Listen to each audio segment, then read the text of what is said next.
একুশের মধ্য দিয়ে প্রতিষ্ঠিত বাঙালি চেতনাকে রাজনৈতিক সত্যে পরিণত করতে পারিনি আমরা, এমনই আক্ষেপের কথা বললেন ভাষা সংগ্রামী ও লেখক আহমদ রফিক।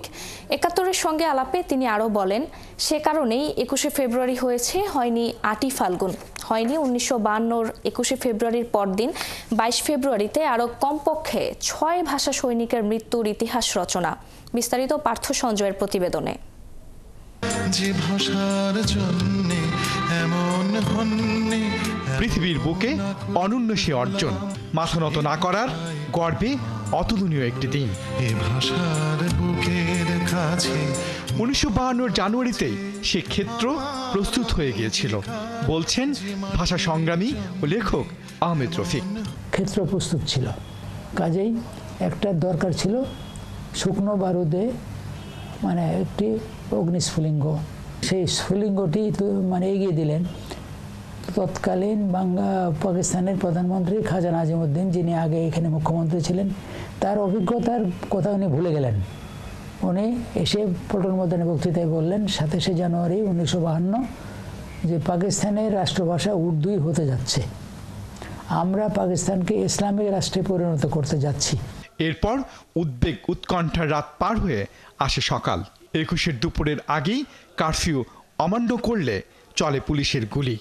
পুলিশ গেটে, হোস্টেল গেটের ভেতরে একটু ঢুকে গুলি চালায়, যে জন্য আমার ব্যারাক 20 নম্বর ব্যারাকের সামনে জব্বার গুলিবিদ্ধ, 12 নম্বর ব্যারাকের সামনে বরকত গুলিবিদ্ধ, 14 নম্বর ব্যারাকের সামনে প্রথম শহীদ রফিকুদ্দিন মাথায় গুলিবিদ্ধ। আর পরদিন ঢাকা শহর মিছিলের নগরী। গুলি চলল সেদিনও, শহীদের সংখ্যাও বাড়ল, কিন্তু ইতিহাসে ঠাঁই হলো না। অশীতিপর এই ভাষা সৈনিক দাবি করলেন তথ্যের ডিক্লাসিফিকেশন। দ্বিতীয় দিন 22শে ফেব্রুয়ারি 6-এর থেকে বেশি সংখ্যক শহীদ হয়েছেন। এই হিসাবটা সত্যিকার অর্থে পাওয়া যাবে ওই আমেরিকার মতন যদি ওই একটা বিশেষ সময়ের পরে সংবাদগুলো ডিক্লাসিফাই করা হয়। শুধু তাই নয়, এই ভাষা সংগ্রামীর আক্ষেপ 21শে চেতনাকে রাজনৈতিক সত্যে পরিণত না করতে পারার।